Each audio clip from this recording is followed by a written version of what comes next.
আসসালামু আলাইকুম রহমতুল্লাহি ওয়া বারাকাতুহু। আমি ডক্টর সৈয়দ মোহাম্মদ মিজানুর রহমান, প্রধান বৈজ্ঞানিক কর্মকর্তা, আঞ্চলিক কৃষি গবেষণা কেন্দ্র, খয়েরতলা, যশোর।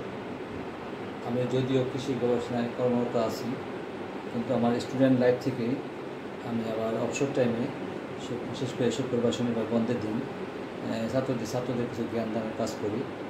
আমি ছাত্র পড়াই অবসর টাইমে। যে আমার এই অভিজ্ঞতা প্রায় 40 বছরের অভিজ্ঞতা। সেই অভিজ্ঞতা আমি আমার কিছু আপনাদের মাধ্যমে ফেসবুকে আমার পেজে শেয়ার করতেছি। এই জন্যে যে অনেক গরিব ছাত্র আছে যারা বেসে গিয়া বা বাসায় প্রাইভেট টিচার রেখে অঙ্ক পড়তে পারে না, এবং বেশিরভাগ ছাত্রই অঙ্কে দুর্বল থাকে। সাধারণত অঙ্কে দুর্বলতা কাটার জন্য একটা সহজ কিছু সিস্টেম আছে, যেটা আমাদের শিক্ষকরা, আগেকার দিনের শিক্ষকরা আমাদের অনেক আন্তরিকভাবে শিখিয়ে দিয়ে গেছেন। তো আমি আমার জ্ঞানের অংশটুকু এই পর্যন্ত ছাত্রদের বাসায় বাসায় গিয়ে সেই যে আমাদের যেভাবে শিখিয়েছেন স্যাররা, আমি সেভাবে শিখিয়ে দিই। যারা আমার কাছে প্রাইভেট পড়ছেন, বাসায় গিয়ে প্রাইভেট পড়াইছেন, তারা শুধু আমার এই জ্ঞান অংশটুকু পেয়েছেন। আমি যখন প্রাইভেট পড়তে যাই, তখন স্যাররা সবসময় প্রায় শিট দিয়ে পড়াইতো।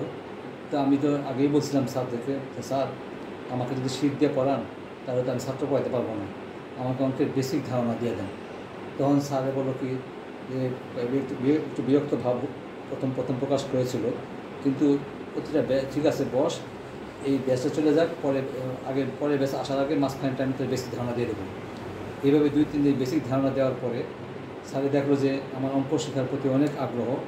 তখন আমাকে একটা কথা বললো স্যারের, একটা কাজ কর, আমি তো জীবনে এরকম কোনো ছাত্র পাই নাই, যেহেতু তোরা আমি পাইছি যে বেহায়ের মতো প্রতিদিন বসে থাকস অঙ্ক শেখার জন্য, তোরা আমি অঙ্ক শেখাবো, বিনিময়ে তুই আমার মেয়েরে পড়াবি।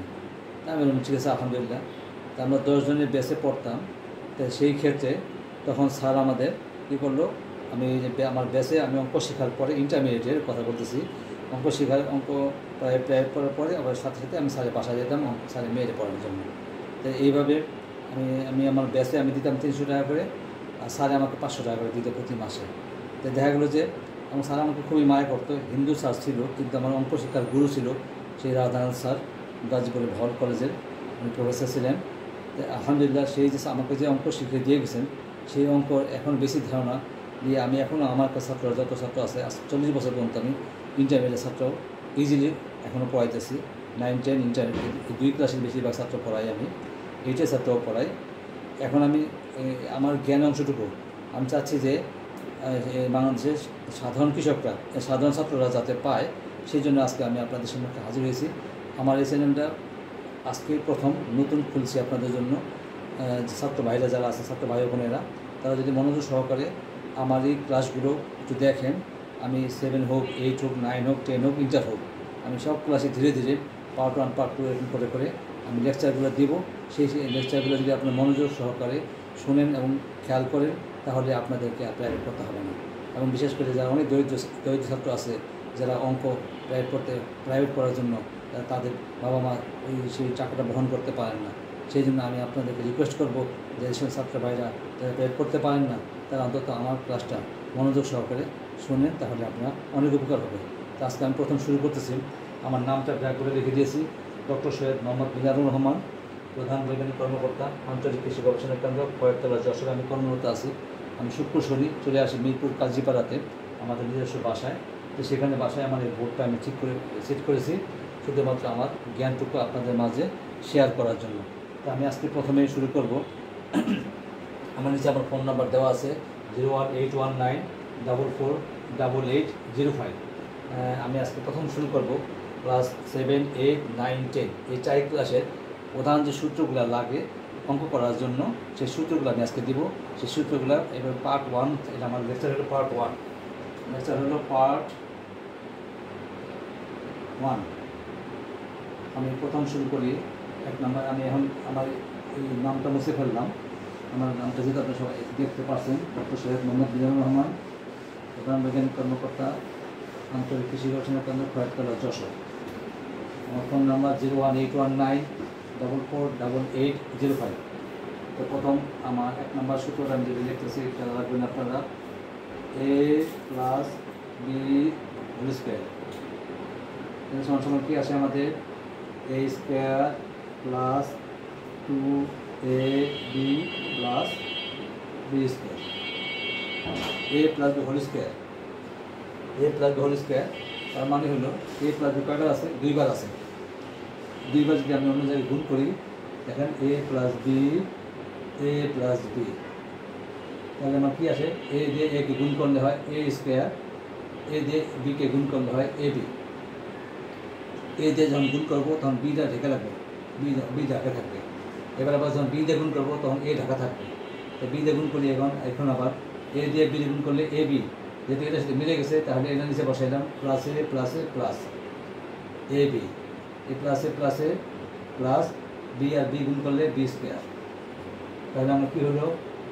a স্কোয়ার প্লাস 2ab যদি ab একটা কলম ধরেন তো একটা কলম দুইটা কলম, ab আর b যোগ করলে 2ab প্লাস b স্কোয়ার।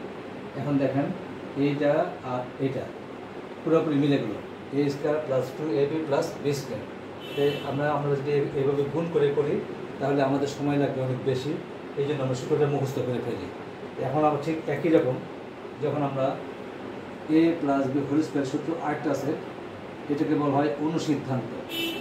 সেটা আবার কীরকম? এই সূত্র হলো a minus b whole square plus 4ab। পাশাপাশি কেন দিলাম, যদিও এই সূত্রটা একটু পরে আপনারা বুঝতে পারবেন কেন এই সূত্রটা কীভাবে এরকম করে আসে। তাই আমি 3 নম্বর সূত্রটা আগে বুঝাই নিই, তারপর 2 নম্বর সূত্রটা পরে বুঝাইতেছি। 2 নম্বর সূত্র হলো a minus b whole square. এটা সূত্র হলো a square minus 2ab plus b square. এখন দেখেন a square minus 2ab plus b square ঠিক একই রকম। a মাইনাস b আমরা যদি দেখি কয়বার আছে? দুইবার আছে। তাহলে আমি এখানে দুইবার a মাইনাস b লিখলাম, a মাইনাস b দেখেন দুইবার যদি গুণ করেন দেখবেন এর সাথে পুরোপুরি মিলে গেছে। a আর a গুণ করেন a স্কোয়ার, a আর b গুণ করি, এটার সামনে চিহ্ন আছে মনে মনে প্লাস, এটা আছে মাইনাস, প্লাসে মাইনাস, তাহলে ab। ঠিক এখন এই যে দুটাকে গুণ শেষ, এবার আমরা b দিয়ে গুণ করবো। বীজগণিতের গুণ বাম থেকে গুণ করতে হয় বীজগণিতের গুণটা, তাই b দিয়ে গুণ করি। এবার a আর b গুণ করলে হয় এটা চিহ্ন আছে প্লাস আছে, এটা আসছে মাইনাস, প্লাসে মাইনাস ab, মাইনাসে প্লাস b আর b গুণ করলে কী হলো? b square. এখন আমরা যদি যোগ করে দিই দেখেন a স্কোয়ার নামাই দিলাম, মাইনাসে দুটা মাইনাস থাকলে যোগ হয়ে যায়, তাহলে সংখ্যাগুলো যোগ করতে হয় চিহ্নটা বসে মাইনাসে।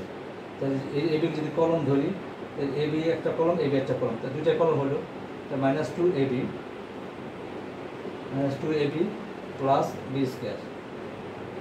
এখন দেখেন এইটা আর সূত্রটা পুরোপুরি মিলে গেছে, a square minus 2ab plus b square, a square minus 2ab plus b square. তো এইভাবে আমরা শিখবো। এখন আমরা যদি 4 নম্বর সূত্রটা, এটারই আরেকটা অনুসিদ্ধান্ত আছে। বাম পাশে একই রকম কিন্তু ডান পাশে কীরকম দেখেন। সূত্র হইল মাইনাসের, সূত্র নেব প্লাসের, a plus b whole square minus 4ab। এখন আমি আপনাদেরকে বলতেছি a মাইনাস হোল স্কোয়ার লিখলাম, a plus whole square minus 4ab। ঠিক একই রকম 2 নম্বরে লিখছি a plus whole square equal to ছিল প্লাসের সূত্র, লিখছি আমরা মাইনাসের সূত্র। তাহলে কী হলো? a minus whole square plus 4ab। এখন দেখেন যখন আমি এখানে প্লাসের সূত্র বের করবো, মাইনাস যদি লিখি তাহলে এটা দেবো প্লাস। আবার ঠিক একই রকম এইটাকে যখন মাইনাস লিখবো a minus whole square equal to এটা লিখবো a প্লাস হোল স্কোয়ার, অর্থাৎ মাইনাসটাকে প্লাস নিলেই আমি মাইনাস করে বোঝাবো। কারণ আছে একটা, সেটা বলে দিই। যখন আমি a plus b whole square equal to আমরা কী লিখছিলাম এই জায়গাটা, এটা বুঝাই দিই, a minus b whole square plus 4ab লিখেছি। কিন্তু আমরা শিখছি কি a plus whole square equal কী শিখছি? a square plus 2ab plus b square, কিন্তু সূত্র লিখছি আমি উল্টাটা a minus b whole square. তাহলে আমি এটাকে ভাঙাই দিই, কী আছে দেখেন a স্কোয়ার, এই যে একটু আগে আমরা লিখছি a square minus 2ab plus b square, এই সূত্রটা ভাঙাই আমরা এটা লিখে দিই a square minus 2ab plus b square. এখন দেখেন এখানে আছে কি প্লাস 4ab। এখন যদি আমি এ স্কোয়ার লিখলাম, এখানে আছে -2ab, এখানে আছে +4ab। তার মানে যদি একটু এবি যদি কলম ধরি, মাইনাস 2টা কলম প্লাস 4টা কলম, 4টা কলম থেকে আমি 2টা কলম বিয়োগ করে দিই, তাহলে আমার থাকে 2টা কলম +2ab + b স্কোয়ার। এখন দেখেন এই যে a + b হোল স্কোয়ার সূত্রের সাথে পুরোপুরি মিলে গেছে কিনা, a square + 2ab + b square, a square + 2ab + b square. তাহলে আমরা এই যে মানে অনুসিদ্ধান্ত কেন ব্যবহার করি, অর্থাৎ a + b হোল স্কোয়ার আছে, আমার মান দেওয়া আছে a - b এর মান, আর দেওয়া আছে ab এর মান, তখন আমরা এই অনুসিদ্ধান্ত আমরা ব্যবহার করবো। সেটা যদি a + b এর মান বের করতে চাই, কিন্তু দেওয়া আছে মান আমার a - b এর মান, আর দেওয়া আছে ab এর মান, তখন আমরা এই সূত্রটা ব্যবহার করে আমরা সহজেই a + b হোল স্কোয়ার অথবা a + b এর মান আমরা বের করতে পারবো।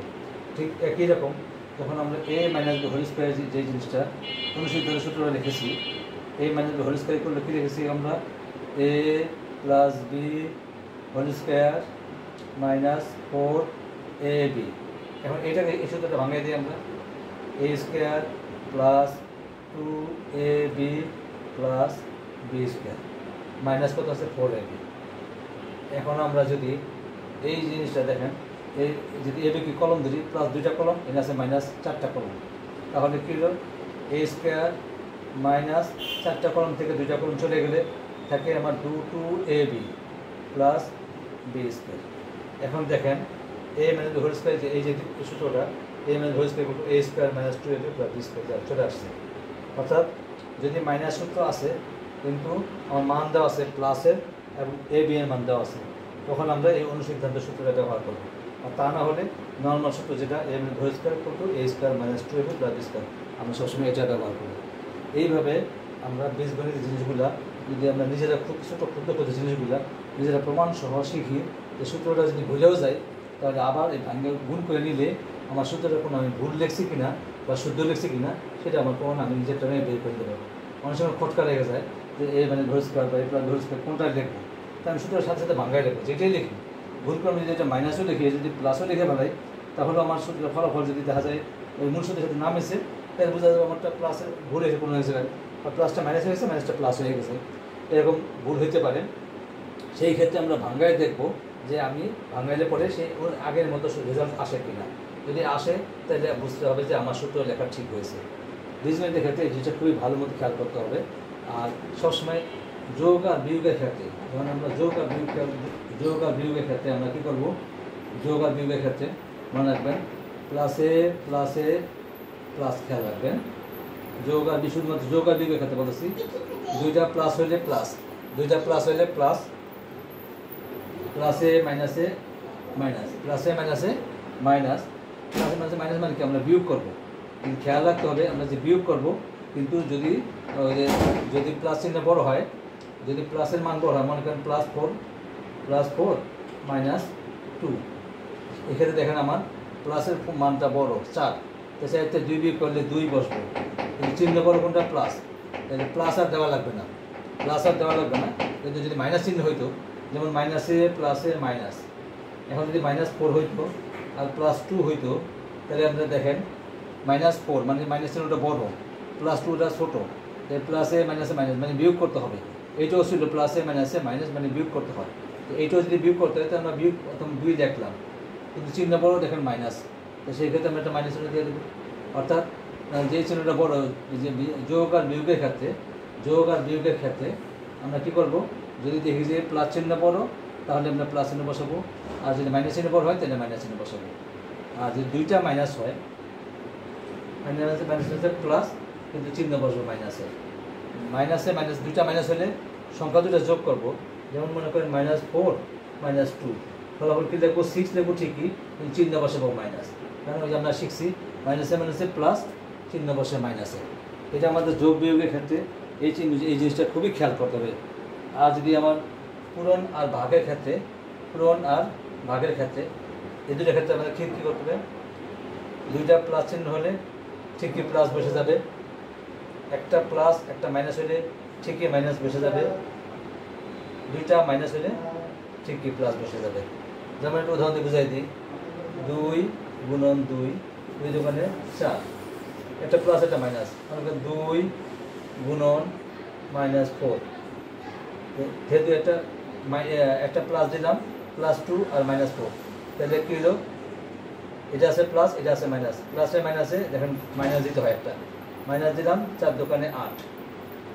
আবার যে দুইটা মাইনাস হয়, -2 গুণন -4, যেহেতু আমি লিখছি মাইনাসে মাইনাসে প্লাস, তার মানে কি 4 দোকানে +8। এইভাবে যদি আমরা করি তাহলে আমাদের জিনিসটা অঙ্ক বুঝতে সুবিধা হয়। তো আজকে বেশি শেখালাম না, পার্ট 1 ক্লাসে বীজগণিত সম্পর্কে সামান্য ধারণা দিলাম। যারা নিচে ক্লাস ছাত্র আছেন, আশা করি তারা যদি আমার ক্লাসটা মনোযোগ সহকারে শোনেন তাহলে আপনার বানাতে বুঝতে পারবেন। ধন্যবাদ সবাইকে। ভিডিওটি ভালো লেগে থাকলে লাইক, কমেন্ট, শেয়ার করো এবং সাবস্ক্রাইব করুন প্লিজ। আসসালামু আলাইকুম রহমতুল্লাহি ওয়া বারাকাতুহু। পার্ট 2 আমি শীঘ্রই শুরু করবো ইনশাআল্লাহ, পার্ট 2 ক্লাসটা। তো পার্ট 1 ক্লাসটা আশা করি যদি আপনার মনোযোগ সহকারে শোনেন তাহলে পার্ট 2 ক্লাসটাও আপনাদের জন্য শেখার জন্য অনেক সুবিধা হবে। ধন্যবাদ সবাইকে। আসসালামু আলাইকুম।